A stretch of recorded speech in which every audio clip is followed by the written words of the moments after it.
Nicky Hawkins, outside London Stadium, West Ham Fan TV. Good start. Yeah, no, good start. I do want to say a couple of things on Potter's appointment, and then we'll get to the game. Lopetegui, thank you for your service. Didn't go well. You weren't good enough. Wish him luck for the next job. I do think he was committed. Just it wasn't a good fit for him or us. Graham Potter's appointment for me is the perfect choice. Plays attractive, high-press football, brings through youngsters, coaches players and improves them, because we don't have one of the biggest budgets, so we need to bring in players that we can then improve on.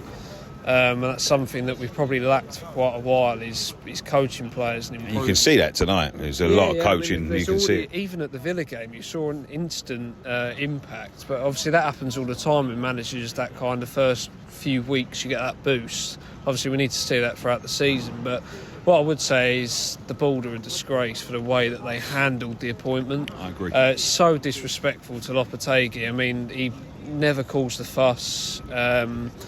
And to kind of leak it to the press that you're talking with Graham Potter, obviously there was that picture, but that's probably old, but it must have been leaked by somebody.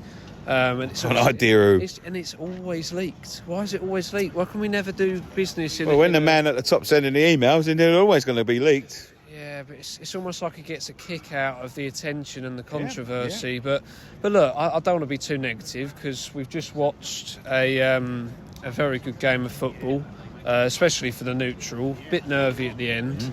And I think the one thing that we've noticed today in the change of the style of play is how high we're pressing up the pitch. I mean, 2 of our goals come from pressing high up the pitch. Yeah. That's exactly what happens. If you press a team high up the pitch, you win the ball back high, and then you don't have as far to travel up the pitch to score a goal.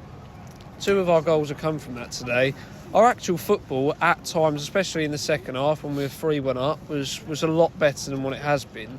Was it fantastic? Not really. We played well. We done the job. We done the job. We were professional in the way that we did it. But the main reason we won that game today is because we pressed high up the pitch, got after the opposition. Obviously, it's nice to see Danny Ings get involved in that third goal. He's a bit slow. He's probably not good enough to be a starter, but you can't fault his work ethic. He comes on, every time he comes on, he'll run his arse off for you. And he managed to get the assist for that third goal. I thought Wan-Bissaka was good in the second half, bit shaky in the first half, kept giving the ball away, but Paquetá, I thought he did a good job, considering he's not a striker. Struggled a little bit in the first opening 25 minutes, but then kind of started drifting wide a bit more and dropping deep, picking up the ball. I was shocked to see Kudus come off. I thought, although he wasn't at his best and gave the ball a few times, he was one of our biggest threats, because he's got a pace. He's the only bit of pace we had on the pitch. And I was sitting there calling for Somerville to come on, didn't even realise he weren't on the bench.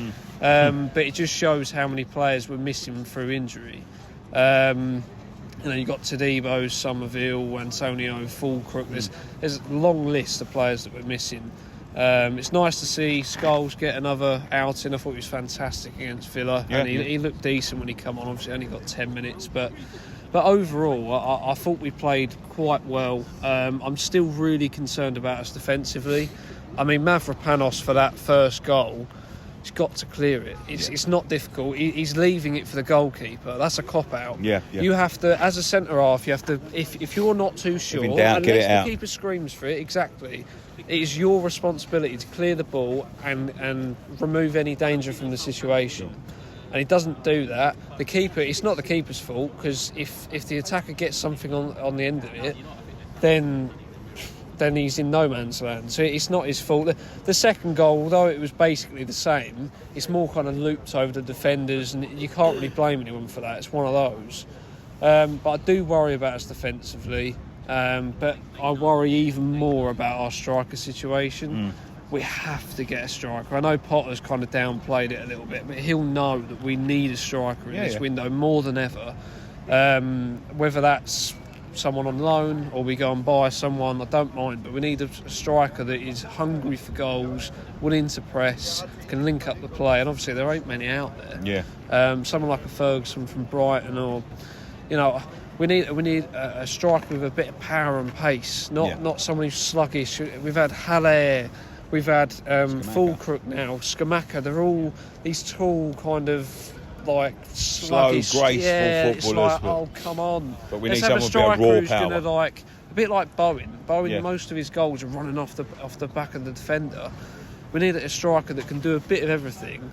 And I know I'm asking for a lot, but if we can get that, then I can see us scoring a lot more goals than what we have been. Obviously today we scored 3, but goals has been a problem for us.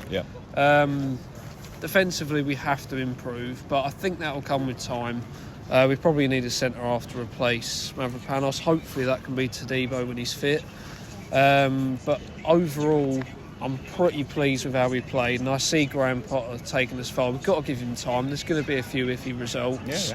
But I really hope we back him with a few signings in this window, and then hopefully in the summer as well. But it's nice because this is the first time I've seen us win here since Man United, and that was at the end of October. I mean, that just shows how bad our home form is. I think the only other one we've had was the Wolves game. I was on holiday, and it's nice to see the fans kind of happy, and even when I come over here I see you guys smiling, it makes a change. Usually we stood here like, miserable again, and it felt like a chore. I said last time, it felt like a chore to come here, but I'm excited about our future. I'm excited about the way we're going to play football. And finally, we've got a young English manager, and it feels good. Hopefully we just get the players to back it up, but we'll see. Palace on Saturday is a big game, must win. And I think we've gone above Tottenham, so if they lose it to Arsenal North London tomorrow, derby tomorrow, and well, let's see. They won't be too happy about that. Thanks.